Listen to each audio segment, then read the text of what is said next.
আসসালামু আলাইকুম ওয়া রাহমাতুল্লাহ। আজ আমি আপনাদের কাছে এমন একটি প্রশ্ন নিয়ে এসেছি, যে প্রশ্নটি ছোট বড়, শিক্ষিত অশিক্ষিত এমনকি অনেক মুসলিমের মনেও কখনো না কখনো এসেছে। প্রশ্নটি হলো, আল্লাহ কোথায় আছেন? কেউ বলেন আকাশে, কেউ বলেন সর্বত্র, আবার কেউ বলেন আল্লাহকে তো দেখাই যায় না। তাহলে তিনি কোথায়? কিন্তু প্রশ্ন হলো, যিনি পুরো মহাবিশ্ব সৃষ্টি করেছেন তাকে কি আমরা এই মহাবিশ্বের কোনো একটি জায়গার মধ্যে সীমাবদ্ধ করতে পারি? একটু চিন্তা করুন, যে কারিগর একটি ঘর তৈরি করে, সে কি ঘরের ভিতরেই বন্দী হয়ে থাকে? যে শিল্পী একটি ছবি আঁকে, সে কি ছবির ভিতরে ঢুকে যায়? তাহলে যিনি আসমান, জমিন, সূর্য, চাঁদ, কোটি কোটি গ্যালাক্সি সৃষ্টি করেছেন, তিনি কি তার সৃষ্টির ভিতরে সীমাবদ্ধ হয়ে যাবেন? অবশ্যই না। আল্লাহ তাআলা কোরআনে বলেছেন, আর রহমান আরশের উপর সমুন্নত হয়েছে, সূরা তাহা।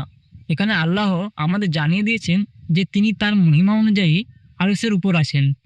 কিন্তু এর মানে এই নয় যে আল্লাহ দূরে আছেন এবং আমাদের খবর জানেন না। কারণ কোরআনে আল্লাহ আরও বলেছেন, আমি মানুষের গলার শিরার চেয়েও তার নিকটবর্তী। সূরা কাফ। সুবহানাল্লাহ। এখানে একটি গভীর বিষয় আছে। আল্লাহ তার সত্তা দ্বারা আরশের উপর আছেন, কিন্তু তার জ্ঞান, ক্ষমতা ও দৃষ্টি সব কিছুই পরিবেষ্টন করে আছে। একটা উদাহরণ দিই। আপনি এখন আপনার ঘরে বসে মোবাইল ব্যবহার করছেন, কিন্তু মোবাইলের নেটওয়ার্ক কি শুধু আপনার ঘরে আছে? না, সেটা চারিদিকে ছড়িয়ে আছে। আপনি তাকে দেখতে পাচ্ছেন না, কিন্তু তার প্রভাব দেখতে পাচ্ছেন।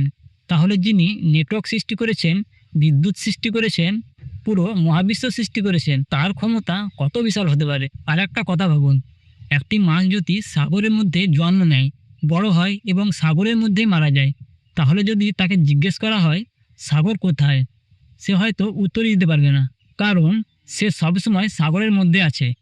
আমরাও আল্লাহর অসংখ্য নিয়ামতের মধ্যে আছি। বাতাস, পানি, আলো, খাদ্য, জীবন সব কিছুই আল্লাহর দান। তাই অনেক সময় আমরা তার অস্তিত্বের নিদর্শনগুলো দেখতে দেখতে অভ্যস্ত হয়ে যাই। বন্ধুরা, আল্লাহ কোথায় আছেন? এই প্রশ্নের চেয়ে গুরুত্বপূর্ণ হলো, আমি কি আল্লাহর আদেশ মানছি? কারণ কিয়ামতের দিন আল্লাহ আমাদের জিজ্ঞেস করবে না তুমি কত বিতর্ক করেছো, বরং জিজ্ঞেস করবেন তুমি আমার জন্য কি আমল করেছো। আজ মানুষ অনেক কিছু জানে। কেউ মহাকাশ সম্পর্কে জানে, কেউ প্রযুক্তি সম্পর্কে জানে, কেউ কোটি কোটি টাকার মালিক। কিন্তু যদি সে নিজের রবকে না চিনে, তাহলে সে সবচেয়ে বড় জ্ঞান থেকে বঞ্চিত। কারণ সত্যিকারের বুদ্ধিমান সেই ব্যক্তি যে বুঝতে পারে এই পৃথিবী স্থায়ী নয়। আজ আমরা আছি, কাল থাকবো না। আজ যে ঘরে আছি, একদিন সেই ঘর ছেড়ে চলে যেতে হবে। আজ যে শরীর নিয়ে গর্ব করছি, একদিন সেটিও মাটির নিচে চলে যাবে। কিন্তু আল্লাহ চিরঞ্জীব, চিরস্থায়ী। তাই আসুন আমরা শুধু আল্লাহ কোথায় আছেন এই প্রশ্নের উত্তর খোঁজার মধ্যেই সীমাবদ্ধ না থেকে আল্লাহকে সন্তুষ্ট করার চেষ্টা করি।